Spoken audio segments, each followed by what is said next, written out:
If you clicked on this video, I'm guessing you're out of the closet. Maybe you recently came out, or maybe you've been out for many years, but at some point you told the world, or at least the people who matter, that you're gay. Maybe for the first time in your life you feel proud and relieved, like you can finally breathe. That's an incredible step. But here's the problem you don't realize. Just accepting that you're gay doesn't automatically heal all the deeper emotional patterns you learned growing up in a world that wasn't exactly welcoming. And the truth is, so many of the self-defeating habits we picked up along the way don't just vanish when we come out of the closet. Let's talk about what these patterns look like. From a young age, many gay men learn to constantly check themselves, monitoring how they talk, move, or even what interests they show, all to avoid being outed or judged. That's hyper-vigilance. And for a kid who's scared of standing out or getting bullied, it's a survival strategy. As we grow older and finally come out, we might shed some of that fear on the surface, but the core habit of scrutinizing ourselves, of always looking for potential threats, can linger. It can morph into perfectionism, where we feel we have to be the best at everything just to prove we're worthy, or people-pleasing, where we compromise our own needs to avoid confrontation or rejection. And then there's shame. Even if we're proud to be gay now, we might still carry the residue of all those years when we felt that part of ourselves was wrong. That can show up as a nagging voice that questions our worth, or a fear that if people really see us in all our messy humanity, they'll walk away. It's one thing to accept your sexuality logically. It's another to unlearn the deep-seated self-rejection that came from being told you're less than or from having to hide such a crucial aspect of who you are. One big effect of these patterns is emotional distance. Think about it.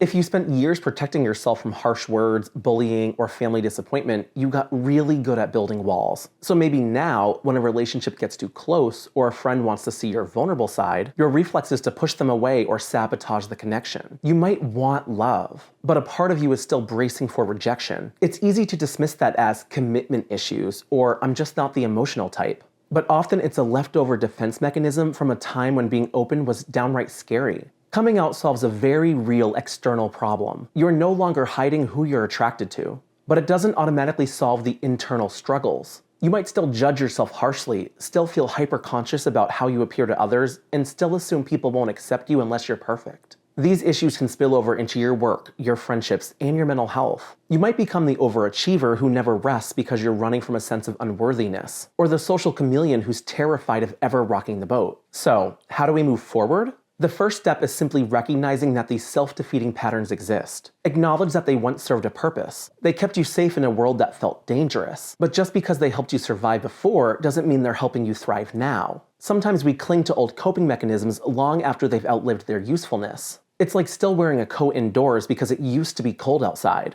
It doesn't make sense anymore, and it might even be suffocating. Next, it's about compassion for yourself. You're not broken for having these patterns. You learned them in response to real pain and fear, but you can learn new ways of relating to yourself in the world. That might mean therapy or journaling or talking openly with friends about what you're feeling. Maybe it's testing out vulnerability in small steps, letting someone see you without the mask, and noticing that you can survive even if it feels uncomfortable. Over time, you'll start to see that you don't have to be hyper-perfect or hyper-alert to be loved and accepted. You can be you, flaws and all, without the sky falling. And if you're watching this and thinking your issues have nothing to do with being gay, you're absolutely right. They're not about the sexuality piece at this point, but they were shaped by the same root system that once told you being gay was something to hide. Now, it's just part of the emotional blueprint you carry around with you. Healing means rewriting that blueprint. It's an ongoing process. There's no quick fix, but each step you take in recognizing and challenging these patterns helps you shift away from fear and toward authenticity.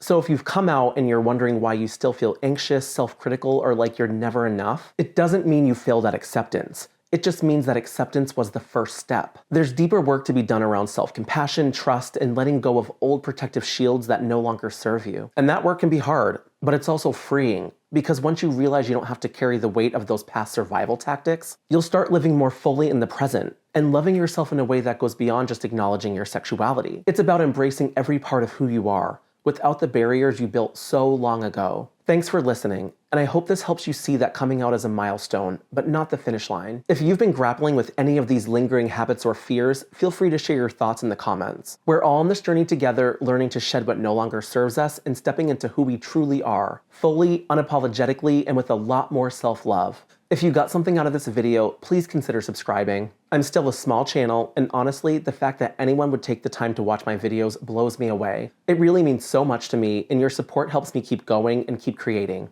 Thank you so much for being here. Take care, and I'll see you next time. Bye-bye.